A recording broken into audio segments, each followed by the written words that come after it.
네, 그래서 하반기에 우리가 제대로 또 투자를 할 수 있는 모멘텀 있는 종목 이제 5분의 탑픽을 꼽아보도록 하겠습니다.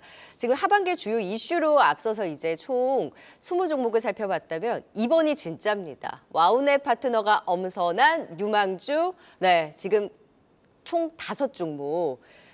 지금 채팅방 보면 각각 팀전 같은 분위기예요. 또 각각의 이 대표님들을 응원하는 회원분들과 더불어서 시청자분들이 있으신데 여기서 내가 지금 하반기 진짜 이 종목 보자 유망주로 딱 탑픽을 갖고 오신다라는 생각으로 선정을 해오셨을 거라고 생각을 하거든요. 네, 맞죠? 맞습니다. 네, 그렇죠. 자, 그래서 기대를 걸어보도록 하겠습니다. 와우넷 파트너가 엄선한 기대주 투자 유망주입니다. 신학수 파트너는 노바렉스를, 네, 그리고 이광 파트너는 SLS 바이오, 전태진 파트너는 부산 에너빌리티, 최수창 파트너 한국항공우주가 돌아왔군요. 네, 그리고 홍희진 파트너는 휴재를 꼽아주셨습니다. 자, 이제 노바렉스부터 들어볼까요? 신학수 파트너 요즘 노바렉스 계속 주목하고 계시네요. 네. 왜 노바렉스일까요? 지금 제약바이오에 대한 부분 넘어가고 있죠. 그 네. 다음에 움직이는 건 헬스케어 산업에 대한 부분으로 넘어가기 시작을 해요. 그래서 건강기능식에 관련되어 있는 부분이 설설설설 지금 올라오는데요. KTNG 같은 경우에 정말 많이 올라왔거든요. 네. 그래서 이런 부분도 좀 봐야 되고요.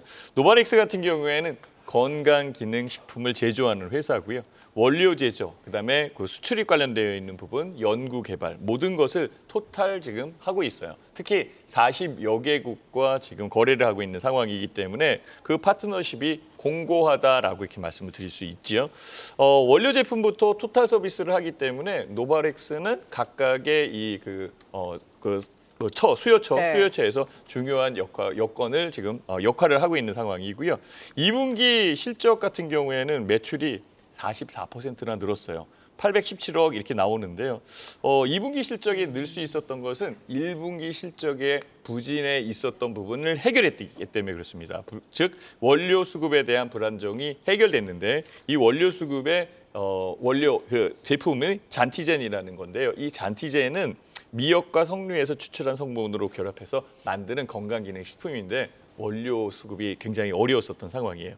이 잔티젠은 체지방 감소에 아주 중요한 그런 상황이고 다이어트 하는 사람들한테 인기가 굉장히 높습니다. 네. 그래서 매출이 지금 잘 일어난다라고 볼 수 있는 상황인데 이게 해결됐다라는 것은 굉장히 실적에 도움이 된다라고 말씀드릴 수 있어요. 지금보다도 더 커진다. 이렇게 보는 게 맞겠죠. 초소형 그리고 건강기능식품 중에서 밀리라는 것도 있는데요. 이 밀리라는 것은 또 소비자의 반응이 굉장히 좋고 실적에 굉장히 도움을 주는 그런 여건을 만들어내죠. 그래서 노바렉스는 지금 현재 주가가 움직이지 않는 네. 상황이고 현재의 가격대 여기서 한 단계 정도 더 올라올 가능성이 높다라고 저는 판단을 하고 있습니다. 지금 가격이 1,730원 움직이고 있는 상황인데요.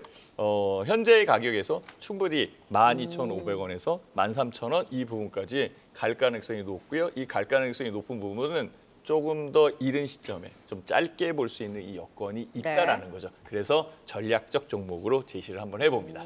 전략적 종목이라고 말씀을 해주셨는데 주가 아직까지 크게 움직인 것이 없고 좀 더 상방을 열어두고 바이오에서 이제는 건기식 특히나 체중 감량 관련한 이제 그쵸. 요즘 건기식도 주목을 받고 있으니까 노바렉스의 신학수 파트너님의 이름표가 붙었습니다. 네, 이번에는 이광우 파트너 SLS 바이오 시총이 네. 굉장히 작잖아요. 많이 작습니다. 이광우 파트너님 네. 답지 않게 굉장히 시총이 작은 종목이에요. 제가 지난주 25주년이 일주일만 앞당겼으면은 네. 제가 이제 조금 더 좋은 블루 엠텍을 갖고 왔었거든요. 네네. 근데 이제- 같은 결의 네, 종목. 맞습니다. 네. 시청자분들은 바로 좀 알아차리지 않았을까 싶은데 비만 치료제에 좀 집중을 하고 있습니다. 위고비 출시가 이제 10월달에 앞당겨져 있고요. 이 때문에 앞에서 이야기 드렸던 블루엠텍 같은 경우에는 이제 고정된 유통사로에서 이제 시장에 알려지게 될 것 같고요. 이 종목이 조금 더 좀 시가총액 좀 규모도 있고 시청자분들이 보기도 좋았을 텐데 이미 움직임이 나왔어요. 네네. 그래서 이 다음을 따를 수 있는 다음 위고비 관련된 종목이나 또 수혜주 누가 될까? SLS 바이오가 될 것 같고요. 이 기업 같은 경우에는 사실 이제 이 비만 치료제는 결국엔 또 당뇨 치료제하고 같이 함께 보게 되는데 비만 치료제와 당뇨 치료제에 대한 시험 진단 같은 것을 모두 관리할 수 있는 기업이 SLS 바이오. 네. 이제 뭐 국내뿐만 아니라 이제 다국적 기업들에 대한 콜까지 받고 있는 회사이기 때문에 만약에 이제 비만 치료제에 대한 시장이 좀 안착된다라면은 상당히 좀 단단하게 또 성장도 할 수 있지 않을까. 근데 이제 마진율이 높진 않지만 그래도 이제 시장에서 찾을 수 있는 위고비 관련된 종목이다라고 이야기 드리겠고요. 아마도 이제 우리 시장에 이 비만 치료제가 도입이 된다라면은 상당히 아주 많이 관심을 갖지 않을까. 네. 비만 치료제 시장 글로벌 4위라고 합니다. 네네. 네. 그만큼 좀 많은 관심이 높아. 선풍적인 네. 인기가 있을 수 있다. 맞습니다. 네, 위고비의 상륙과 맞물려서 비만 치료 관련해서는 여전히 관심이 유효하고 블루엠텍을 잇는 SLS 바이오를 보자. 시총이 작아도 그렇다면 더 탄력적인 힘을 보여줄 수 있을지. 자, SLS 바이오는 또 이광우 파트너의 이름표가 붙었고요. 자, 이번에는 전태진 파트너의 두산 에너빌리티입니다. 사실 이게 합병에 대한 이슈 때문에 네. 좀 어지럽거든요. 네. 과연 그 합병 이슈 더불어서 원전에 대한 모멘텀이 순수 반영이 될 수 있을지 왜 두산 에너빌리티를 또 꼽아 오셨을까요? 일단 원전 대장주 하면 뭐 보성 파워텍이라든지 두산 에너빌리티 몇 가지가 좀 떠오르긴 하는데 일단 합병에 대한 부분들도 어느 정도 지금 철에 대한 이야기가 좀 나오고 있는 부분들이 있고요.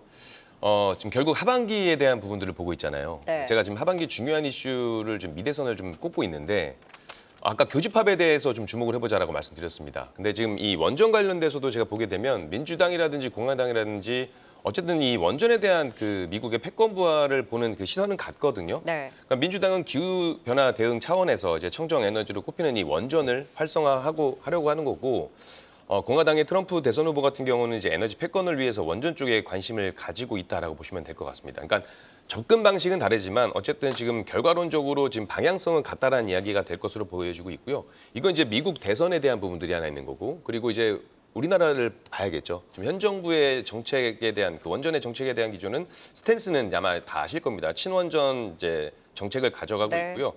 아무래도 국정과제로 삼을 만큼 상당히 좀 중요하게 지금 추진을 하고 있는 상황인데 그렇다면 이제 야당 쪽의 역할이 중요한데 야당 쪽에서는 이제 탈원전에 대한 이야기를 하고 있습니다만 지금 야당 대표 이재명 대표가 이전에 한번 인터뷰했던 내용들을 좀 보게 되면 뭐 어디 한번 그대로 읽어드릴게요. 2022년 1월 19일 날 인터뷰한 내용인데 이 탈원자력 발전 정책을 둘러싼 논란에 대해서 이제 원자력 위험성 문제는 단순한 공포가 아니라 생각한다. 그래 말하면서 우리나라 에너지 수급 현황을 생각하면 무조건 원자력을 없애자고 할 수 없다라고 하면서 있는 것은 쓰고 네. 건설할 것은 건설하자. 가능하면 재생에너지로 전환하자는 입장이라고 밝혔습니다. 그렇다면 일단은 그 야당의 대표 입장에서도 뭐 완벽히 부정적인 네. 것도 아니지만 어쨌든 긍정적인 스탠스가 남아있다는 얘기거든요. 그러면 정책적인 부분에서는 충분히 계속해서 가져갈 수 있다. 모멘텀이 네. 나올 수 있다고 생각을 하고 있고요. 또 재생에너지 강국 스위스도 지금 탈원전 정책을 철폐를 하고 다시 이제 원전에 대한 네. 결국 에너지 수급에 대한 부분들이거든요. 그런 부분도 있고 다만 이제 원전 관련해서는 지금 문제될 수 있는 게 지금 이제 웨스팅하우스 분쟁에 대한 부분들이 있는데 그렇죠. 이건 이제 뭐 윤석열 대통령도 뭐 걱정하지 말라라고 이야기를 했고 근데 체코 측에서도 제가 그 개인적으로 생각했을 때 이 웨스팅하우스 관련된 문제를 몰랐을까요? 알았을 거라고 보거든요. 알고 있음에도 불구하고 한국 원전을 선택했다라는 것들은 어쨌든 이런 위기감에 대한 부분들, 불안 요소에 대한 부분들이 해소될 수 네. 있다라고 생각하고 있기 때문에 하반기 원전 관련된 종목들 주목해서 볼 필요가 있다라고 말씀드리고 네. 싶습니다.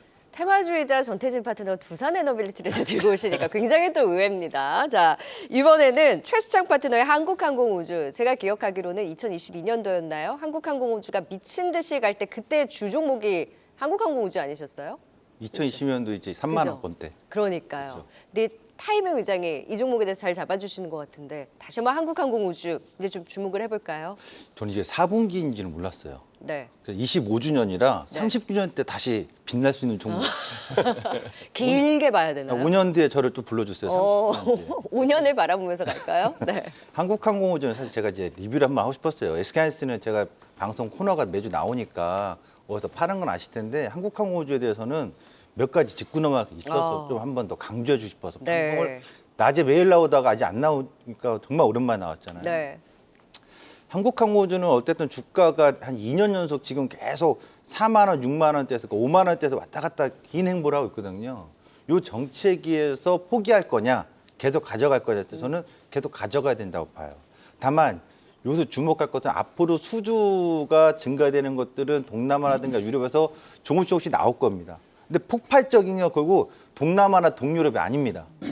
결정적인 미국이거든요. 네. 근데 이게 지금 아직 확정된 건 아닌데 미국의 해군 고등훈련기, 실전훈련기, 전술훈련기라고 하죠. 이게 25년도, 26년도, 27년도에 미 해군과 공군이 다 있거든요. 그러니까 그러니까 고등훈련기가 먼저 있고 전술훈련기가 두 번 그 이후에 있는데 이게 좀 사업이 지연된다는 얘기가 있어요. 지연된다고 하면은 결국 대규모 수주권은 없잖아요. 네. 그러면 결국 이건 빼고 기존의 동남아라든가 다른 국가들 중진국이라든가 다른 나라에서의 수주권에 있어서 뭐 실적 호조세로서 점진적 상승할 수 있다. 네. 근데 이게 지연된다고 하면 기대치는 좀 낮출 수밖에 없어요. 그럼에도 불구하고 저는 이 기대치는 여전히 유효하다. 왜냐하면 미 해군 고등훈련기라든가 전술훈련기 쪽에서의 경쟁업체보다 여전히 보잉 T7이 5년 전에 얘기했지만 아직도 양산을 못하고 있단 네. 말이에요. 그렇다면 결국 경쟁업체의 추후에 붙는다고 해도 유력한 건 이해서 할 것이다라는 네. 거. 그래서 정말 투자의 어떤 정법상 워렌 버핏처럼 장기 호흡한다면 이 회사는 긴 호흡에서 네. 여전히 갖고 있어야 되지 않을까 이렇게 말씀드리겠고 기업으로 목표가 15만 원이에요. 15만 원이에요. 저 그때도 네. 그랬어요. 네. SK에서도 결국 목표가 왔잖아요. 네. 한 가지만 더 끝으로 말씀드리면 유망주가 5개씩 있는데 정말 딱 하나만 제 5개 중에 고르라고 하면 좀 코웨이 보겠습니다. 4번. 코웨이를 탑픽으로 네. 한국항공우주 긴 관점에서 일단 AS 차원에서 또 말씀 주셨고요. 마지막으로 홍희진 파트너의 휴재 시간 관계에서 좀 핵심 포인트만 들어볼까요? 네. 일단 휴재 같은 경우는 제가 이제 주목해야 될 부분들은 거기 있습니다. 물론 이제 갖고 있는 모멘텀도 굉장히 좀 중요한데요. 우리가 이제 시장에서 바라보실 때 신규 종목을 바라볼 때 특히나 이제 52주 신고가를 볼 거냐, 역사적인 신고가를 보실 거냐 이 판단 굉장히 좀 중요하고요. 그다음에 낙폭과대 종목도 굉장히 좀 중요한 것 같습니다. 근데 저는 이제 저희 시청자분들께나 아니면 저희 회원분들께 좀 말씀드릴 때는 두 가지 다 보시라고 좀 말씀드리거든요. 그러니까 시장에서는 달래는 말이 더 가기도 하지만 낙폭과대 종목들이 밑에서 올라오는 흐름도 맞는데 중요한 건 휴재 같은 경우는 달리는 말이 더 갈 수 있는 부분입니다. 근데 이제 보톡스라든지 휴재 국내 1위 업체고요. 그다음에 무엇보다 중요한 거는 유럽이라든지 미국이라든지 중국 쪽에 진출해 있는 기업이 국내 유일한 기업이에요. 근데 그렇다면 기술력을 인정받고 있다라는 거고 얼마 전에 6월 달에 지금 보톡스 균주 논란에 있어가지고 미국의 예비 판결이 좀 나왔는데 6월 달에. 근데 이제 예비 판결이 뒤집히는 이제 좀 어려울 것 같고 10월 달에 확정 판결이 좀 나올 예정이지만 오히려 이런 것들이 불확실성 해소가 네. 될 것 같습니다. 그러니까 일단은 중요한 거는 미국 매출이 이제부터 좀 나오기 시작을 할 거기 때문에 미국 시장에 대한 어떤 성장 기대감이 굉장히 좀 유효할 것 같고요. 그래서 이 부분들 때문에 저는 주가가 조금 많이 오른 거 아니냐, 너무 고점이 아니냐라고 생각하실 수도 있지만 아까도 말씀드렸다시피 역사적인 신고가의 종목 같은 경우는 그동안의 매물을 다 소화하고 나서 그 자리에 있는 거기 때문에요. 재료가 아직까지는 지금 없어진 게 아니다라고 하면 기대치는 여전히 유효하다라는 거예요. 그래서 이런 부분들 때문에 목표치는 제가 볼 땐 시가총액 4조 원 이상 일단은 좀 바라보시는 게 지금 네. 맞지 않을까라고 생각을 하고 4조 원 정도 근처까지 갔을 때는 또 MSCI의 편입 기대감이나 이런 것들이 네. 또 붙을 거예요. 그렇기 때문에 이러나 저러나 지금 현재 위치는 상당히 좀 매력적인 위치가 아닌가. 근데 이제 매매 전략에서는 61선까지 어느 정도 눌릴 각오는 하시고 눌리게 되면 분할 매수 전략으로 가신다고 하면은 상당히 좋은 종목이다. 그렇게 좀 말씀드리도록 하겠습니다. 네, 그래서 휴재, 두산에너빌리티, SLS바이오, 노바렉스, 코웨이로 네, 각각의 총 유망주에 대해서 또 설명을 해주신 만큼 참고해 보시면 좋을 것 같습니다. 지금 하반기 지금 투자 유망주 25선 살펴봤고요. 방송 다시 한번 또 보시면서 종목들 참고해 보시면 좋을 것 같습니다.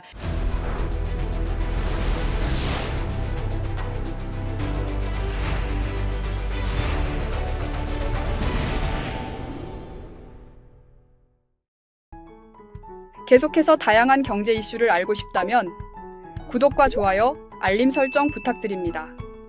AI 캐스터 권미정이었습니다.